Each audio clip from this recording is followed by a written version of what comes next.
When we launched that store, Amazon.com, in July of 1995, we were shocked at the customer response. Literally in the first 30 days, we had orders from all 50 states and 45 different countries. And we were woefully unprepared from an operational point of view to handle that kind of volume. And in fact, we quickly expanded. We talked to our landlord and we expanded into a 2,000 square foot basement warehouse space. It had 6-foot ceilings. One of our 10 employees was 6'2". He went around like this the whole time. And we were doing our day jobs, which might have been, computer programming and all the different things that 10 people will do in a little tiny startup company. And then we would spend all afternoon and into the wee hours of the morning packing up the orders and shipping them out. I would drive these things to UPS, and so we'd get the last one, and we'd wait to the last second. I'd get to UPS, and I'd sort of bang on the glass door that was closed, and they always would take pity on me and sort of open up and let us, ship things late. We had so many orders that we weren't ready for that we had no real organization in our distribution centers at all. In fact, we were packing on our hands and knees on a hard concrete floor, and I remember, just to show you how stupid I can be. My only defense is that it was late, but we were packing these things. Everybody in the company, and I had this brainstorm. And as I said to the person next to me, this packing is killing me. My back hurts. This is killing my knees on this hard cement floor. And the person said, "Yeah, I know what you mean." And I said, "You know what we need?" This is my brilliant insight. We need knee pads. I was very serious. And this person looked at me like I was the stupidest person they'd ever seen. They're like, "I'm working for this person. This is great." And said, "What we need is packing tables." And I looked at this person, and I thought that was the smartest idea I'd ever heard. The next day we got packing tables, and I think we doubled our productivity. That early stage, by the way, of Amazon.com, where we were so unprepared, is probably one of the luckiest things that ever happened to us, because it formed a culture of customer service in every department of the company, every single person in the company, because we had to work with our hands so close to the customers, making sure those orders went out, really set up a culture that served us well. And that is our goal, to be Earth's most customer-centric company. I went to my boss and said to him, I'm going to go do this crazy thing, and I'm going to start this company selling books online. And this is something that I had already been talking to him about in a sort of more general context. But then he said, "Let's go on a walk." And we went on a 2-hour walk in Central Park in New York City. And the conclusion of that was this: he said, "This actually sounds like a really good idea to me, but it sounds like it would be a better idea for somebody who didn't already have a good job." And he convinced me to think about it for 48 hours before making a final decision. And so I went away and was trying to find the right framework in which to make that kind of big decision. And I'd already talked to my wife about this, and she was very supportive and said, "Look, you can count me in 100%. Whatever you want to do." It's true. She had married this kind of fairly stable guy in a stable career path, and now he wanted to go do this crazy thing, but she was 100% supportive. So it really was a decision that I had to make for myself. And the framework I found, which made the decision incredibly easy, was what I called, which only a nerd would call, a regret minimization framework. So I wanted to project myself forward to age 80 and say, okay, now I'm looking back on my life. I want to have minimized the number of regrets I have. I knew that when I was 80, I was not going to regret having tried this. I was not going to regret having trying to participate in this thing called the internet that I thought was going to be a really big deal. I knew that if I failed, I wouldn't regret that. But I knew the one thing I might regret is not ever having tried. And I knew that that would haunt me every day. And so when I thought about it that way, it was an incredibly easy decision. And I think that's a very good, it's if you can project yourself out to age 80 and sort of think, what will I think at that time?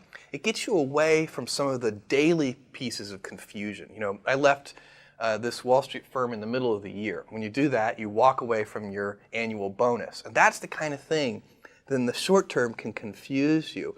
But if you think about the long term, then you can really make good life decisions that you won't regret later. The first sort of initial startup capital for Amazon.com came primarily from my parents, and they invested a large fraction of their life savings in what became Amazon.com. And you know, that is was a very bold and trusting thing for them to do, because they didn't, you know, my dad's first question was, what's the internet? Okay, so he wasn't making a bet on this company or this concept.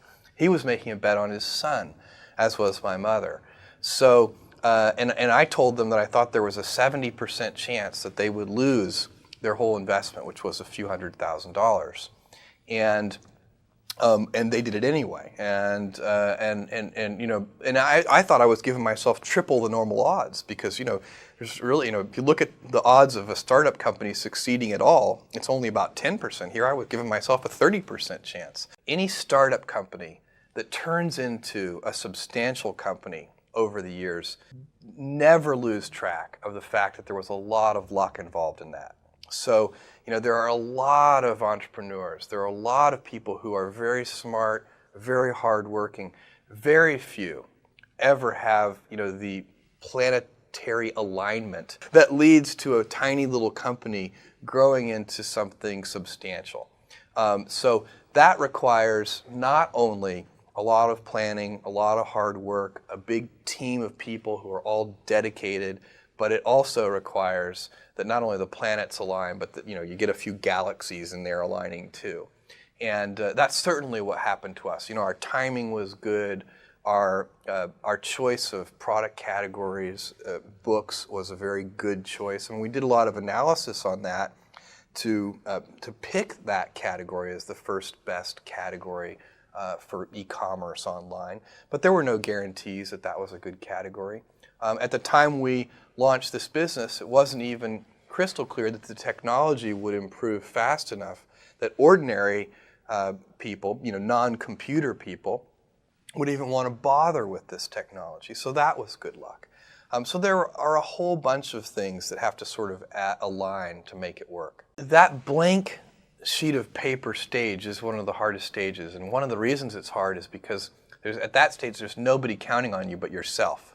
You know, one of the things that is very motivating, I mean, today it's easy because we've got, you know, millions of customers counting on us, and you know, thousands of investors counting on us, and then thousands of employees all counting on each other. But in that beginning stage, it's really just you. And you can quit any time. Nobody's going to care. And so you set about doing the simple things first. So you want to start a company. Well, the first thing you do is you should write a business plan. And so I did that. I wrote about a 30-page business plan. I wrote a first draft. In fact, I wrote the first draft on the car trip from the East Coast to the West Coast.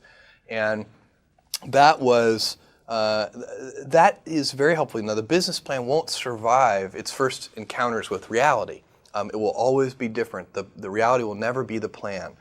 But the discipline of writing the plan forces you to think through some of the issues and to get sort of mentally comfortable in the space. I mean, then you start to understand, you know, if you push on this knob, this will move over here, and so on.